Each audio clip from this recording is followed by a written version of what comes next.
Good morning, everybody. It's Saturday morning, and today I'm going to start reading to you Isadora Moon Goes Camping. Now, Isadora Moon is a series of books that are on accelerated reader around about level 4. So the family for Isadora Moon has my mum, Countess Cordelia Moon, baby Honey Blossom, my dad, Count Bartholomew Moon, Pink Rabbit, and me, Isadora Moon. Chapter 1. Isadora Moon, that's me, and my best friend is Pink Rabbit. He was my favourite toy, so Mum magicked him alive with her magic wand. Mum can do things like that because she is a fairy. Oh, and did I also mention that my dad is a vampire? That makes me half fairy, half vampire. My second best friends are Zoe and Oliver. We all go to the same school together. It's a regular school for human children. I love it. Every morning, Zoe and Oliver knock for me and we walk to school together. Mum and Dad always try to avoid opening the door. They are still a bit funny about talking to humans. It was the first day back at school after the summer holidays, and I was really looking forward to seeing my friends. As soon as I heard a bang, bang, bang on the door, I flew to open it.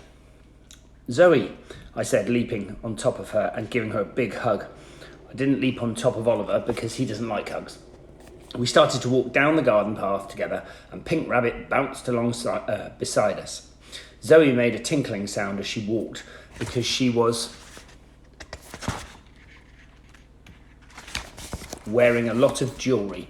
She wants to be an actress when she grows up and is always dressing up as different people. Today I am the Queen, she told me, twizzling one of her necklaces round her finger and patting the paper crown on her head. Queen Zoe. I like your bracelets, I said. Where did you get them? In France, said Zoe.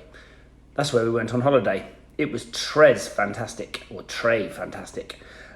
We went there on a ferry boat.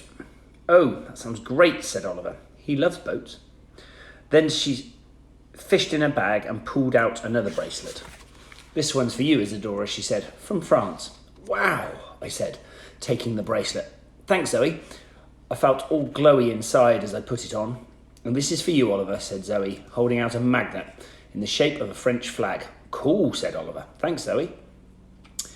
It was very kind of Zoe to bring me something from her holiday, but I felt a tiny bit embarrassed as I hadn't got anything for her. I can't wait for show and tell today, said Oliver. I've bought photos of my holiday. We stayed in a hotel by the seaside. That sounds nice, I said, and then I tried to change the subject. I suddenly didn't want to talk about holidays anymore, especially my holiday. I had been to the seaside, like Zoe and Oliver, but strange things had happened there. The sort of things that probably didn't happen on human holidays. When we got to school, our teacher, Miss Cherry, was already arranging the classroom for show and tell. Good morning, everyone, she said, beaming around the classroom. I hope you all had a wonderful summer. Who wants to come up and talk about their holiday first? A forest of hands shot up into the air, and I tried to slink down behind my desk. I really didn't want to stand up and tell everyone about my holiday. I was sure they would all think my holiday was not normal. I felt embarrassed. Isadora Moon, said Miss Cherry. How about you? I stared at her in panic. Come on, she said. I'm sure you had a lovely summer. Slowly, I stood up and walked to the front of the class. A sea of expectant faces stared back at me. I took a deep breath and felt my voice wobble. Well, I began. It all started one sunny morning. I came downstairs to find Mum waving her wand about in the kitchen. She was magicking up a flowery patterned tent, and it was sitting in the middle of the floor. My baby sister, Honey Blossom, was in a high chair mashing toast into her face, and Dad was sitting at the table with her, yawning. He had just come back from his nightly fly and drinking his red juice. Dad only ever drinks red juice. It's a vampire thing. Mum smiled at me as I came into the room. There you are, she said. What do you think this is? She pointed at the tent. Do you like the pattern? It's for you. We're going camping. What? Said Dad. Camping, Mum repeated. We're going camping by the sea. I booked it this morning. I said to Dad primarily, do not do camping. Oh, don't be silly, said Mum. You'll love it. There's nothing better than waking up outdoors with the morning sunshine blasting into your tent. cooking on a campfire, playing on a beach. It's wonderful to be so close to nature. Dad did not look convinced. I walked around the tent in the middle of the floor, inspecting it and lifting the flap to peer inside. So what do you think, asked Mum again. I'm not sure about the colour. I admitted, it's a bit too pink and flowery. Okay, said Mum, how about this? She waved a wand again and the tent changed to a black and white stripy pattern. Oh yes, that's more like it, I said, crawling inside. Pink Rabbit followed me and we sat crouched under the canvas walls listening to Mum and Dad. We'll be right next door, right next to the beach, so we can go swimming in the sea every day, Mum was saying. Pink Rabbit put his paws over his ears. He hates getting wet because it takes him ages to get dry. We have to peg him up outside on the washing line. And anyway, Mum said, it's booked, it's final, we're going camping. We leave this afternoon, so you'd better get packing. Well then, said Dad, I'm going up for a bath to enjoy my home comforts while I still can.